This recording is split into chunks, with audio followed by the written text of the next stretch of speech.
Ladies and gentlemen, are you ready?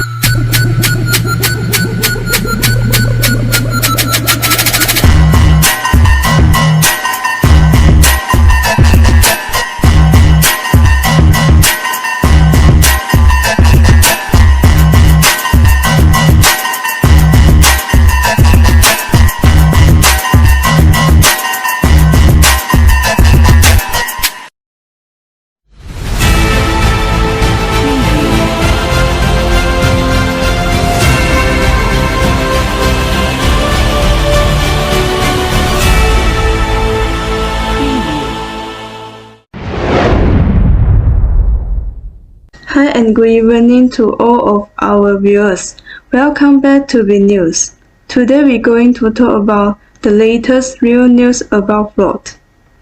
2 days of torrential rain over the weekend caused severe flooding in Estate, partially submerging a number of towns and villages. The government has come under fierce criticism for not issuing warnings in time and being slow to respond. There are fears the death toll will rise sharply as more bodies are found. As of Monday, an estimated 51,000 people had been evacuated from their homes. Most of them were from Pahang on the eastern coast of the Malay Peninsula, one of where he staged. Selangor, the populous and densely populated state which encircled the capital city Kuala Lumpur, was also severely affected. The rain had largely eased by Monday, and some residents returned to their damaged homes as floodwater receded. Public anger has also surfaced over the Malaysian government's handling of the disaster, with many complaining that little warning was given by authorities and rescue efforts were too slow. Two of country's largest political parties had proceeded with their annual meetings even as floodwater rose in Selangor. Elsewhere on social media, accounts also emerged of Malaysians rallying together to aid rescue operations, with some purchasing equipment like kayaks and life jackets, while others offered their homes as place of refuge for their who had been displaced. Parts of Malaysia are vulnerable to flooding, especially during the November to February monsoon season. Thank you. A very good day ahead to our channel viewers from B channel. Today we are going to know about what is the future prediction of tourism industry in Malaysia. Tourist arrival in Malaysia is predicted to be 15,50,000 tourists will be visit our country in this end of this quarter, according to the trading economics of global macro models and analysis expectations.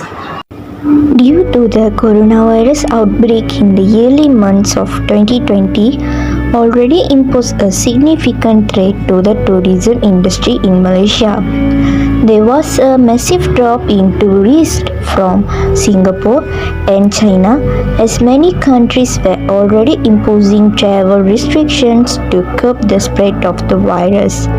Hence, the tourism industry suffered a huge loss until last year, where our Prime Minister announced that the situation will handle with SOPs.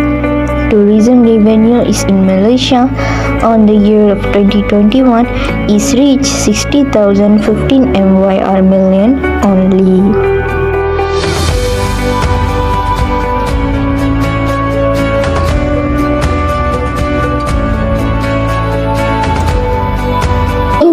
term, Malaysia tourism revenues is projected to trend around 75,550 MYR million in the year of 2022 according to econometric models. According to this bar graph, more than 15,535 MYR million is expected in the year of 2022 rather than year of 2021. Thank you for your time and support you all give to B channel. Wear face masks and follow the SOPs wherever you go to reduce the cases of COVID-19. The next segment is continue after the short commercial break. Thank you.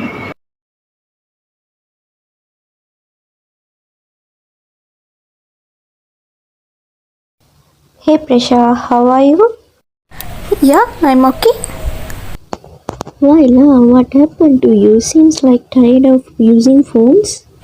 Yes, that's the truth. I don't know what to do in my free time. Of course, I'm tired of using phone all the time. Don't feel bad. I have a great idea that is the best way to spend the time, and I'm always spend my time on it. Sounds interesting. What is that? Come, I show you. Tada! The best way to spend your free time is reading books. If you are feeling down, please read some motivational books. It will motivate you in your life.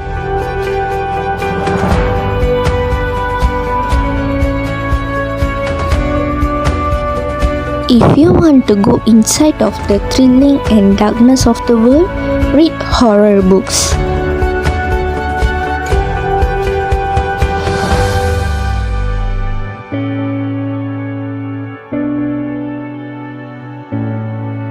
Or you want to jump into the magic world, read Harry Potter series. You always can read the favorite book that suits for you. Wow, interesting. In this world, we can get a lot of books to read, and also we can increase our general knowledge. All books talk, but some books can listen well too. So reading is the best way to spend time.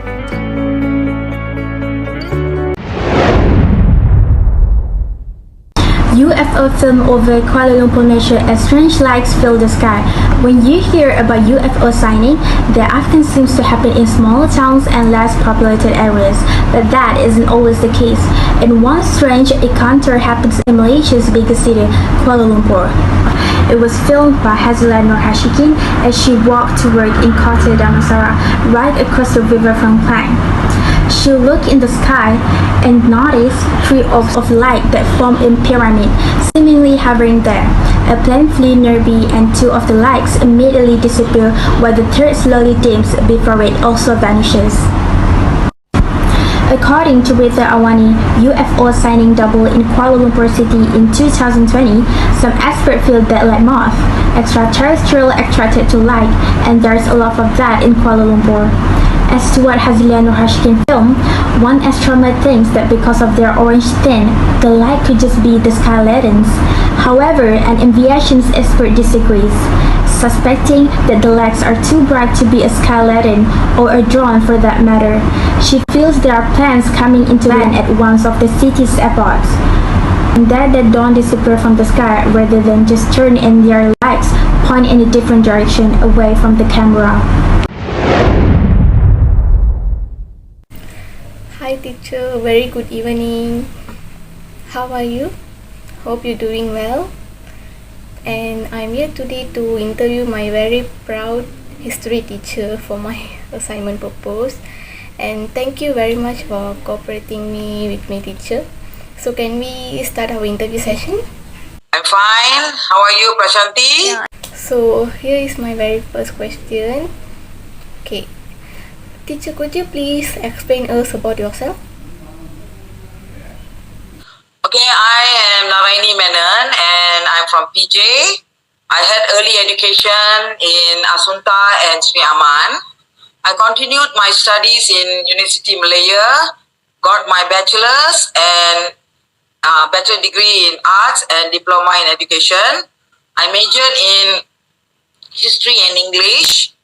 At present, I am teaching history in Sri Andalas. Okay.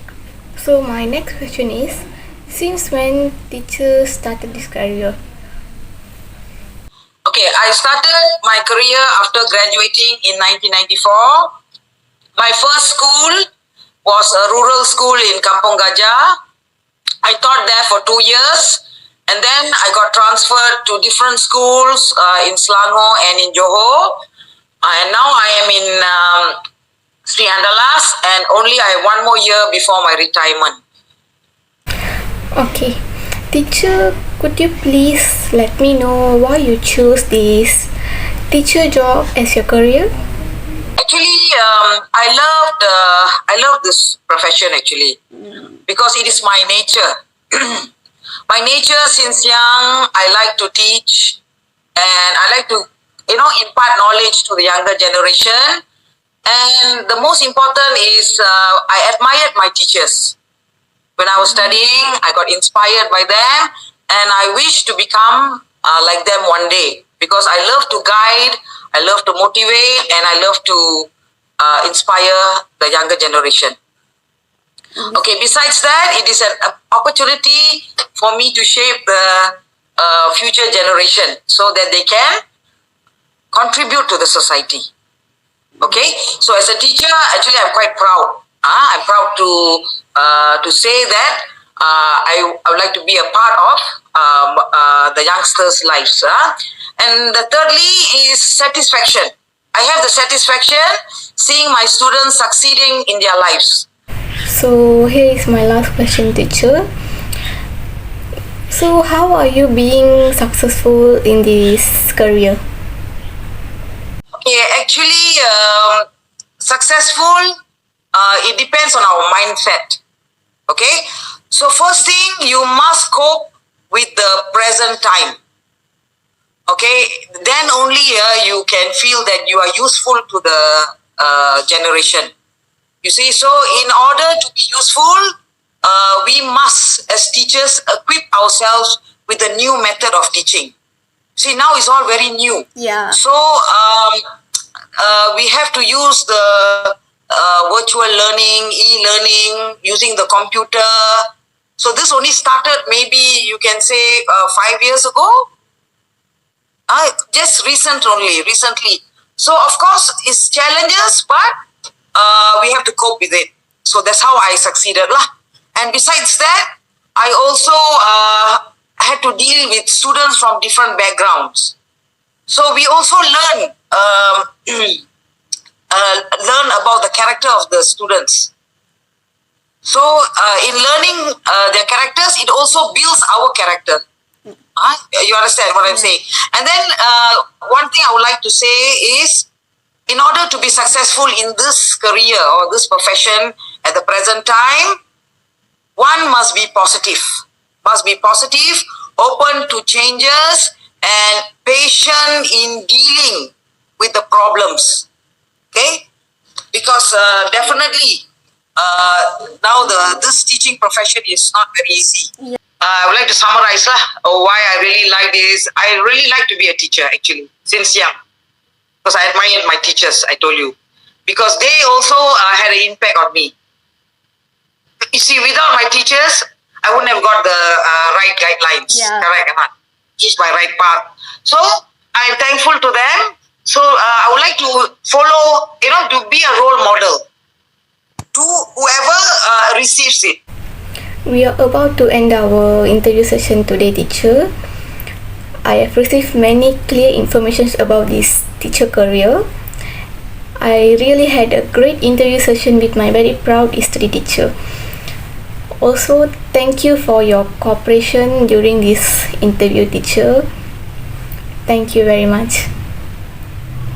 Okay. All right. Bye, okay. teacher. Thank you.